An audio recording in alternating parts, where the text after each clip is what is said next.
Hello guys, good afternoon. তো আজকে ভাবলাম যে না, আজকে একটা ভিডিও করব।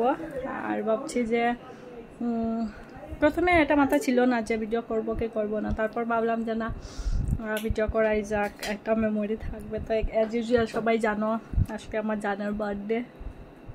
তো আমি ভেবেছিলাম কি ওকে সারপ্রাইজ দেবো কিনা। অ্যাকচুয়ালি আমাদের কথা হয়েছিল যে এখন কিছু না করার জন্য, বাট একদম তো এইভাবে খালি হাতে থাকা যায় না। তো ও জানে যে ওরা আমার মধ্যে কথা হয়েছিল যে আমরা সারপ্রাইজ প্ল্যান কিছু করবো না, বা আমরা বার্থডেটা সেলিব্রেট করবো না, এখন কতদিন পরে করবো।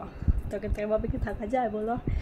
আফটার অল একসাথে থাকি, আমার জান, ওর বার্থডে যদি আমি সারপ্রাইজ না দেই তাহলে কি হয়, আর সেলিব্রেট না করলে কি হয়? তো যেই কথা সেই কাজ, আমি লাগিয়ে এসেছি।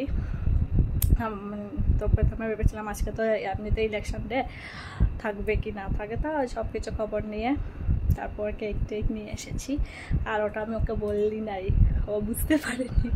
তো ওর রিয়াকশানটা কী হবে সেটা আমি দেখাবো তোমাদের। এখন আমি ভিডিওটা পোস্ট করবো না, পুরো লং ভিডিওই থাকবে আজকে। তো দেখে ওকে রিয়াকশান দেয়। তো এই যে ও এসে গিয়েছে, ও কিন্তু অ্যাজিউম করতে পারছিল যে কিছু একটা তো আছে ওর জন্য, কিন্তু ওকে আমি বুঝতে দিই নাই। তা এই যে এখানে এনে বসিয়েছি, তারপর আমি জাস্ট চেঞ্জ করেছি, সেগুলো আর তুলে দেয়নি।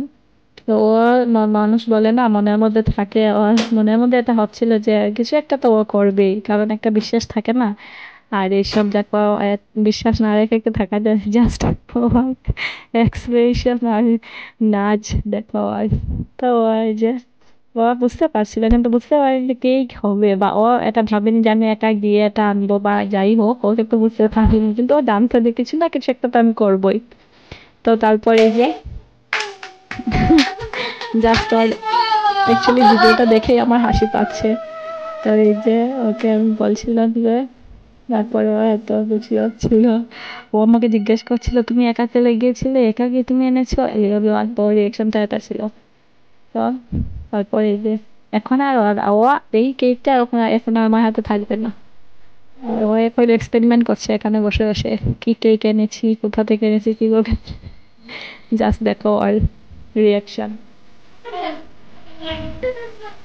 তারপরে এই যে স্পার্কলিং ক্যান্ডেলটা, এই যে এটা প্রথমে জ্বলছিল না, তো তখনও ও শখ ছিল যে আমি এটা কিভাবে করলাম, কিভাবে আনলাম, মানে মানুষের থাকে না, তো ওর এই অবস্থা ছিল। তারপর এখানে এই যে একটা অ্যাক্সিডেন্ট হয়ে গিয়েছিল, কারণ প্রথমে এটা অনেক ট্রাই করছিলাম, তারপরে এটা জ্বলছিল না, আর দুজনই একদম চোখ সামনে নিয়ে এটা জ্বালাচ্ছিলাম। আর বাট হ্যাঁ, ঈশ্বরের আশীর্বাদে কিছু হয়নি। তো এই যে এখানে তারপর চলছে।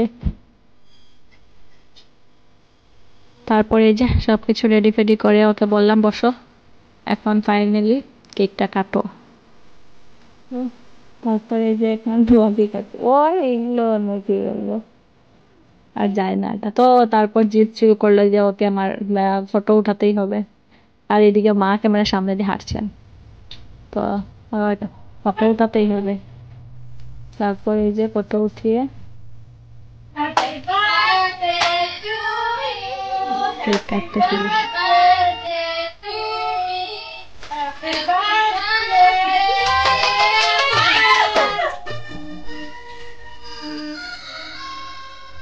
তারপরে কেক কাটিং, তারপর কেক খাওয়া।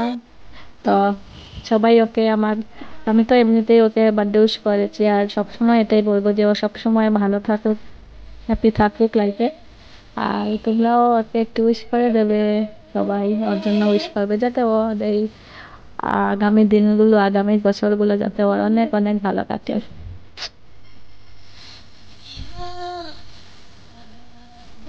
কেক কাটার পর কাউকে দে না দে, ওর খেতেই হবে। তো এটাই ওই ফান্ডা। তারপর ওকে বললাম এই যে তো সারপ্রাইজ একটা পেলে, তারপর এটার কিরকম লেগেছে, রিভিউ বা কিরকম রিয়াকশনটা কি দেখছি তো বলুন। তো তারপর ও এখানে এটা বলতেছিল।